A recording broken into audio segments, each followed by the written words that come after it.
Hello and welcome to Facebook Live. My name is Brad Leach. I'm a clinical nutritionist, Ayurvedic herbalist and researcher into autoimmune disease. In this video, we're going to be talking about leaky gut and disease.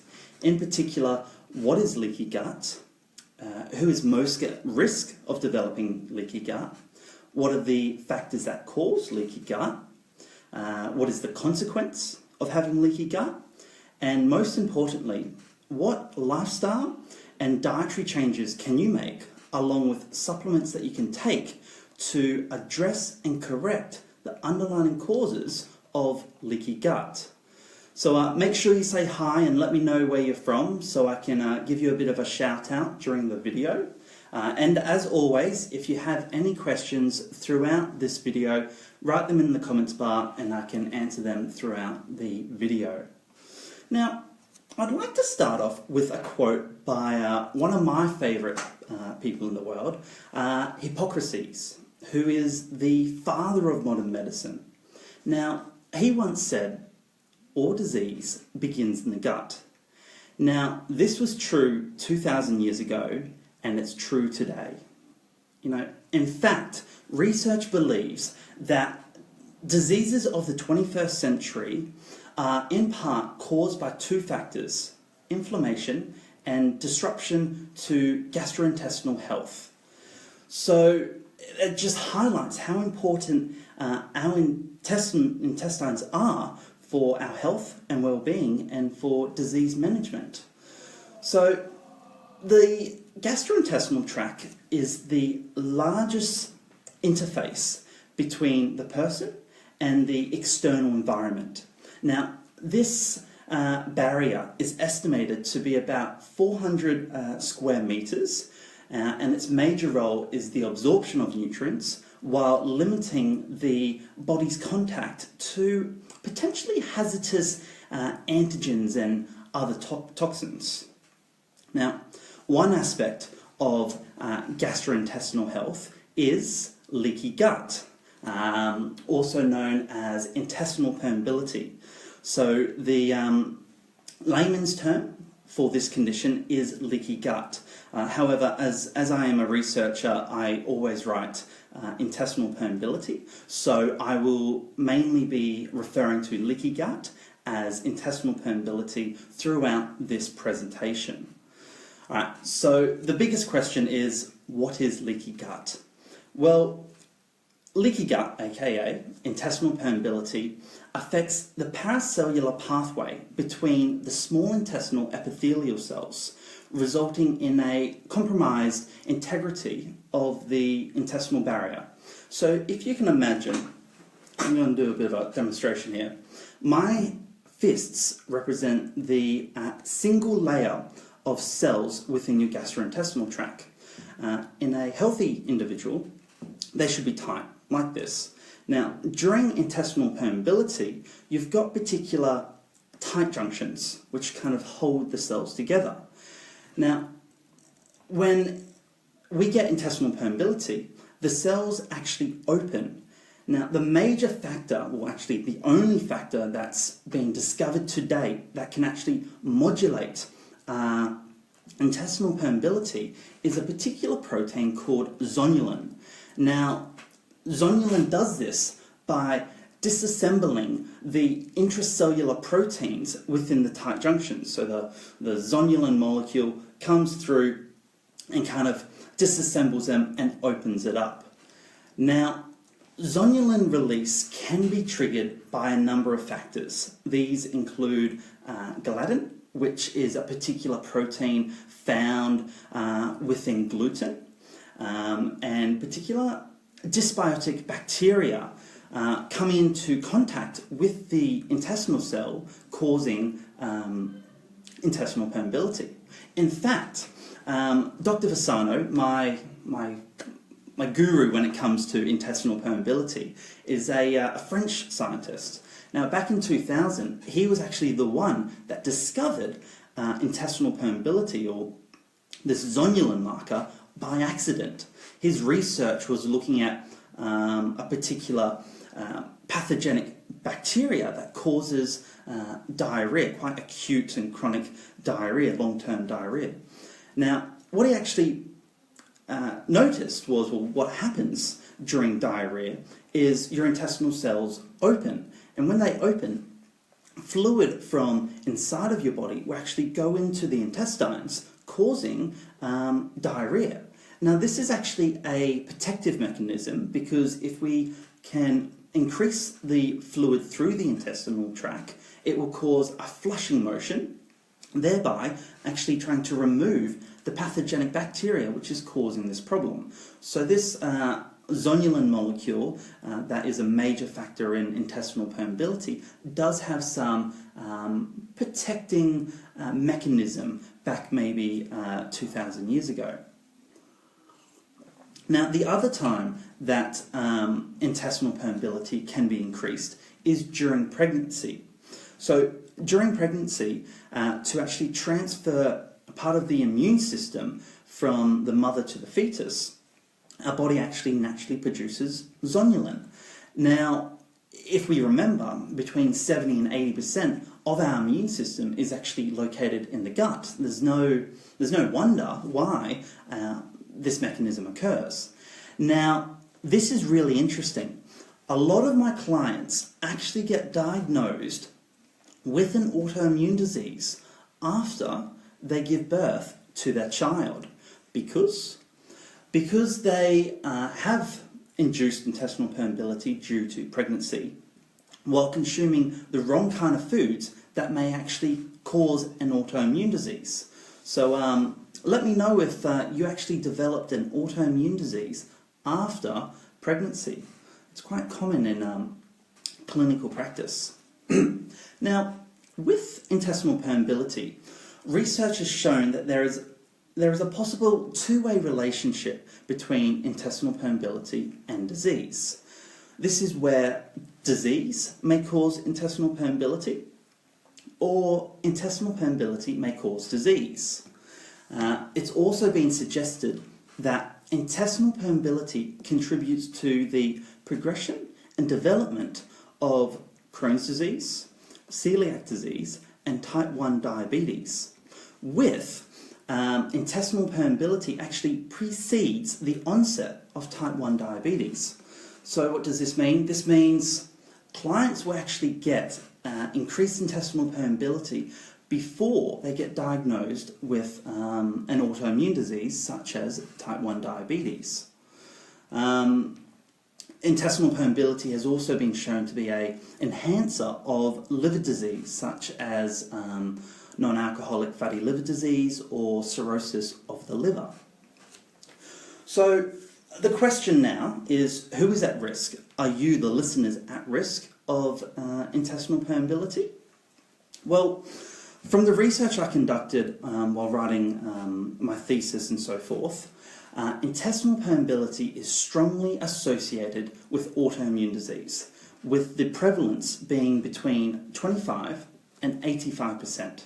That's huge. I'll get to how huge that is in just a moment.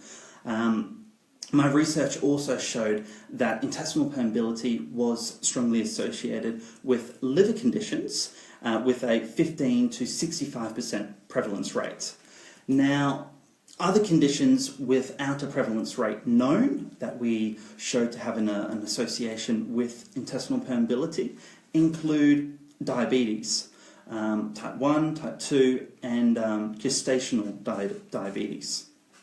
Other conditions we found to have an association with intestinal permeability include food allergies, food hypersensitivity, irritable bowel syndrome, polycystic ovarian syndrome, and a little bit of conflicting evidence regarding autism.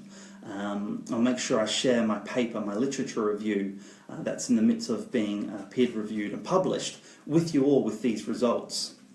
Now, remember how I mentioned that up to 85% of individuals with an autoimmune disease can actually have intestinal permeability. Now, we can actually compare that to what the prevalence rate is in healthy individuals. So in healthy individuals, only about 4 to 6% of these individuals actually have leaky gut, and that's compared to up to 85%, which is a massive difference. So that's really interesting. Now, it also appears that genetics can have an association with intestinal permeability, with direct family members also having a higher prevalence of intestinal permeability with those with one of the conditions or diseases that I mentioned before. So, do you think you have intestinal permeability? Click the like button and let me know if you think you may have intestinal permeability. Alright, so it's all well and good to know what intestinal permeability is, who's at risk, but what is the consequence? What is the problem with intestinal permeability anyway? Well, intestinal permeability may lead to an increased absorption of dietary androgens and, here's a big word for you, lipopolysaccharides from gram-negative bacteria. Now, these are also known as endotoxins. So this exposure can interfere with the body's immune system. It can stimulate inflammation, and it can lead to dysbiosis, which is the imbalance of microorganisms within the gastrointestinal tract. So let me give you an example of this process. The development of particular liver diseases, such as non-alcoholic fatty liver disease or cirrhosis, can actually be explained as the liver receives approximately 75% of its blood supply from the intestines through the portal vein, which is a vein connecting the intestines to the liver. Now, if we can remember that intestinal permeability causes an increased absorption of androgens and endotoxins, there is no surprise that up to 30% of individuals with cirrhosis actually have intestinal permeability, because all these microbes or tiny little proteins, they get absorbed into your blood, goes up to the liver goes, what the hell's going on, in quite layman terms, and it tries to destroy it, causing inflammation. Now, the production of inflammatory cytokines, aka inflammation, is exacerbated in individuals with intestinal permeability, and this increased intestinal permeability can correlate with disease severity and disease activity.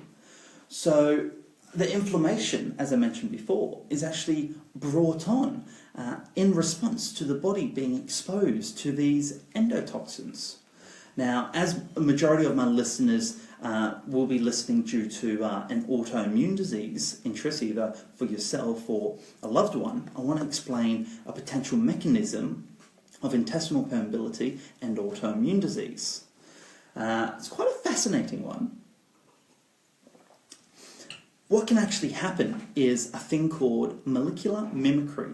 Now, I suggest you have a little Google of it, because it's quite an interesting concept and theory. It is been proven by a number of well-known physicians, including Dr. Visano from Italy. What this basically means is, because our intestinal cells open up, particular proteins can actually get absorbed and exposed to the immune system. And the immune system does its job by actually attacking these particular proteins. Now, the immune system is quite smart, so it actually remembers the shape of these particular proteins, you know, in bacteria or in particular foods. It remembers the structure and will make other immune cells that will come present when this protein comes along again. Now, unfortunately, there's not enough protein to be safe, meaning that there's particular protein structures within our own human body that is actually very similar or the same to protein found on the outside of bacteria or the protein found within particular food. An example of this is rheumatoid arthritis is being shown to be actually caused by bacteria being exposed through leaky gut to the immune system.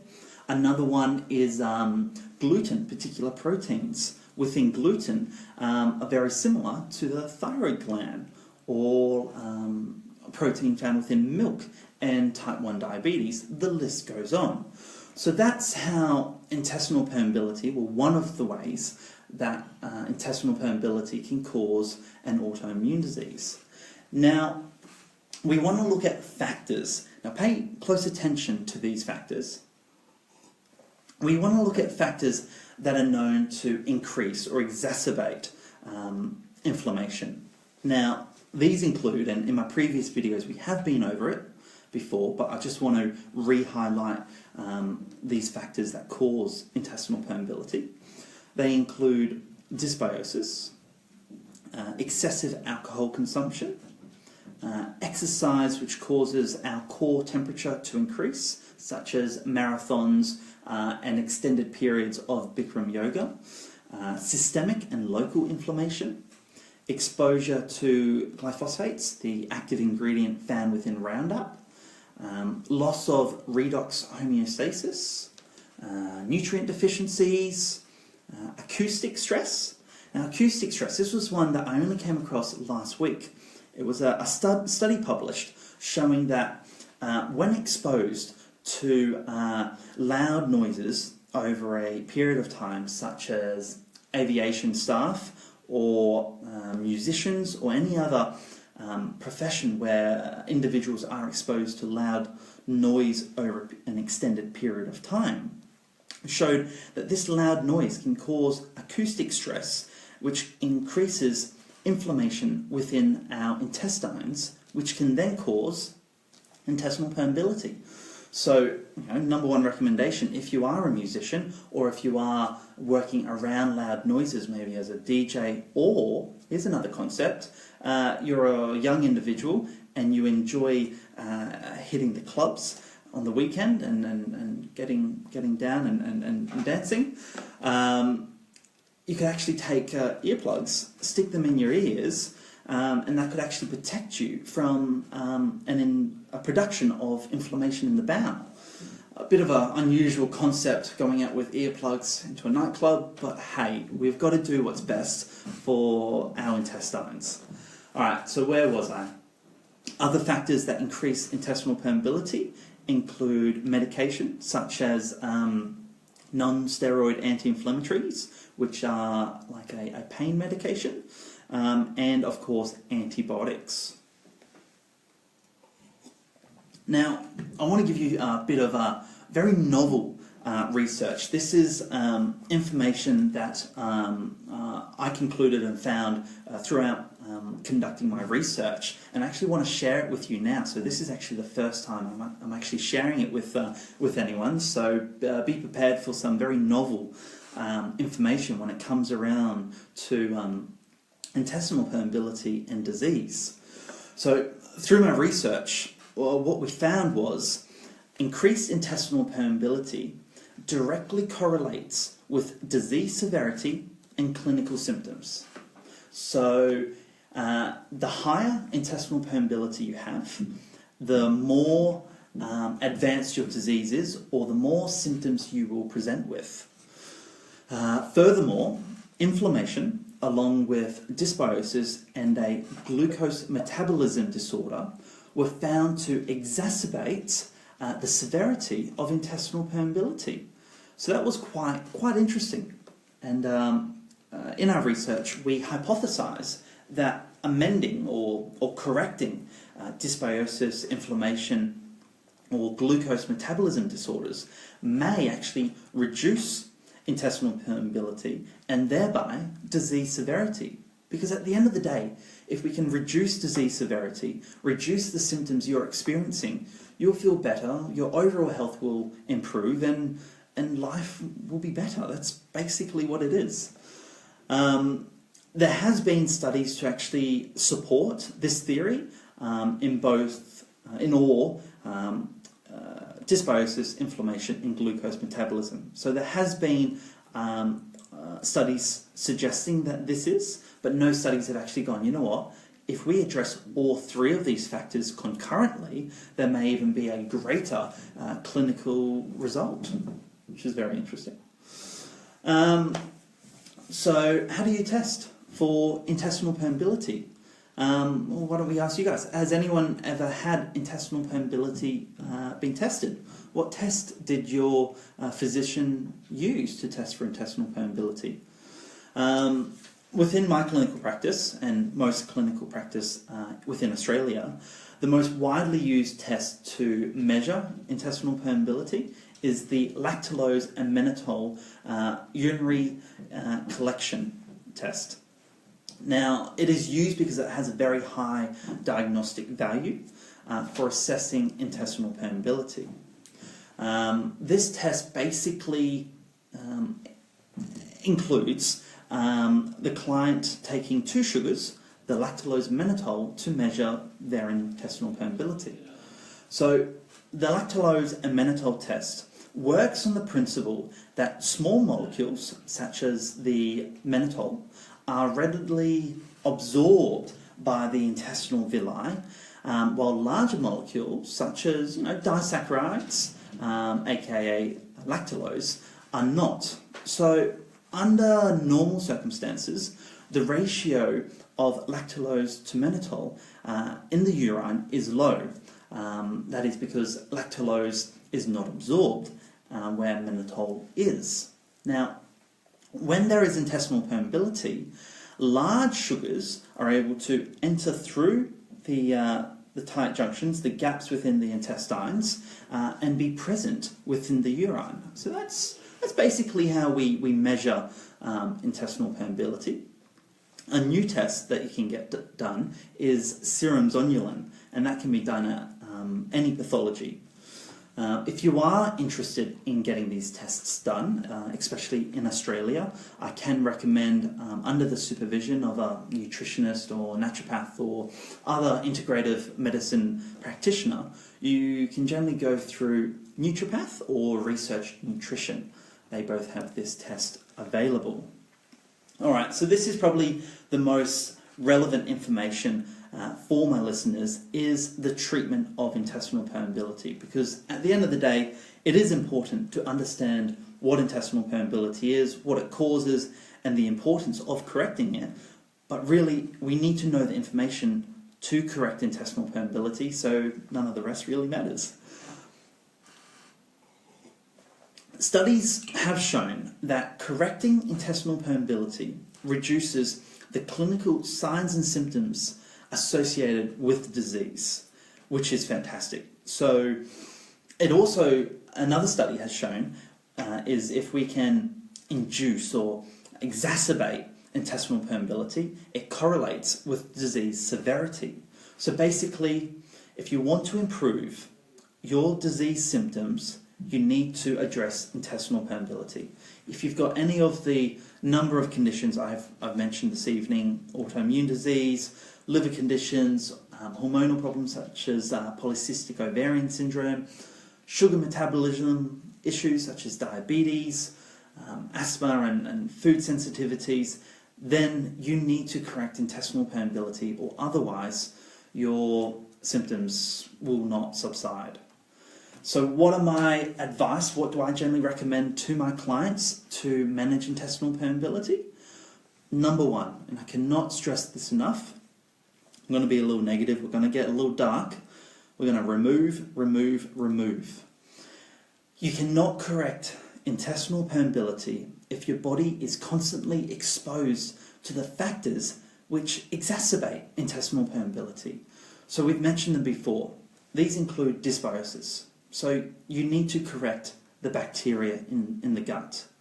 You need to reduce alcohol consumption, the quantities and the days. I don't want to see anyone drinking more than 3 to 4 times a week. Okay, that goes for everyone. And earplugs in when you go out drinking as well. Exercise. If you're addressing intestinal permeability, it's important to protect the bacteria in your gut and the intestinal wall when you do exercise. I think we mentioned in previous videos, the yeast Saccharomyces boulardii has been shown to support heat-induced intestinal permeability. Other factors that we need to remove are inorganic foods. So eat organic as much as you can. If financially it's not the best for you, I can understand. Have a little Google. There's a thing called the Clean 15 and the Dirty Dozen. It basically outlines what foods are the most heavily sprayed and what foods are the least sprayed. So if you can eliminate the dirty dozen or only eat those organic, and then you can eat the non-organic foods from the Clean 15, then that's another way to watch how much you spend on organic veggies. Nutrient deficiencies. I'll go through in a moment of what nutrient deficiencies are associated with intestinal permeability and which ones I prescribe. And also, you need to remove the medications which may be exacerbating the intestinal permeability. That was the antibiotics and that was the non-steroid anti-inflammatories. So what are the nutrients I generally prescribe for intestinal permeability? I generally start off with a pre and probiotic, as long as they don't have SIBO, which is small intestinal bacteria overgrowth. And that can depend on the strains, and that's a whole nother video in itself.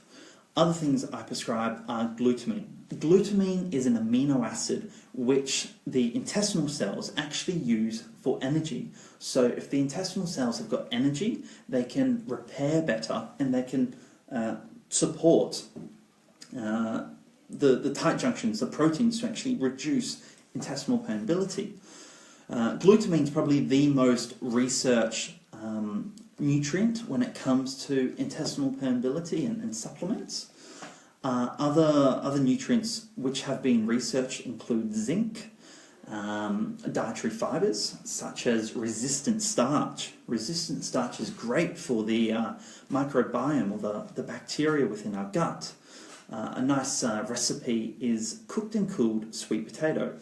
So if you, of an evening, chop up your sweet potato, make them into little sweet potato chips, stick them in the oven, bit of olive oil, crack some salt, some rosemary, fantastic at night. Save some for lunch the next day and eat them cold or at room temperature. Because what happens is when you actually eat the starches within a sweet potato, they're generally like this and your body can use it for energy. However, when they're cooled, the starches almost, this is quite crude, becomes cross-linked, and your body's unable to use it to produce, glucose and energy. So it goes down to the large intestines where the bacteria within the gut will actually use it for energy, thereby supporting short-chain fatty acids, which are anti-inflammatory, and other markers that support the bacteria in the gut. A bit of research has actually come out showing that vitamin D has been shown to support the modulation of intestinal permeability. Now, in the video last week, we spent a good 20 minutes talking about vitamin D and how individuals with an autoimmune disease are predisposed to have a lower vitamin D level, which has been shown to exacerbate disease severity and intestinal permeability. So this is just another reason why ensuring your vitamin D level and status is correct, is high enough. What other supplements? Omega-3 fatty acids. From a non-ethical point of view, that comes from fish and fish oil supplements. From an ethical point of view, you can get vegan omega-3 supplements which actually contain the active EPA and DHA, and that's great for actually correcting the cellular fatty acid content of your cell membrane, so your body doesn't produce as much inflammation that goes on to cause intestinal permeability. Another thing that I recommend my clients do is vagus nerve stimulation. Now, if you head over to my website under, I believe it's research articles, there's one on vagus nerve stimulation. There's a podcast, a couple of referrals for people you may want to see, and some information on what vagus nerve stimulation is. Basically, the vagus nerve runs all the way down through here over the gastrointestinal system, and it controls, among other things, the release of inflammation. Now, studies have actually shown with rats, we actually get electrodes, put them in the ear to stimulate the vagus nerve and kind of give a light current, and actually almost zaps the intestinal cells back together. So you may actually have all the right nutrition, all the right supplements, all the right diet, but if your vagus nerve isn't working correctly, then your intestinal cells are still going to be open. So it's worth looking into vagus nerve stimulation. Okay, and as inflammation can cause intestinal permeability, we want to limit the amount of arachidonic acid we consume a day. So no more than 150 grams of animal-based products a day. Anti-inflammatory herbs, curcumin has actually been shown.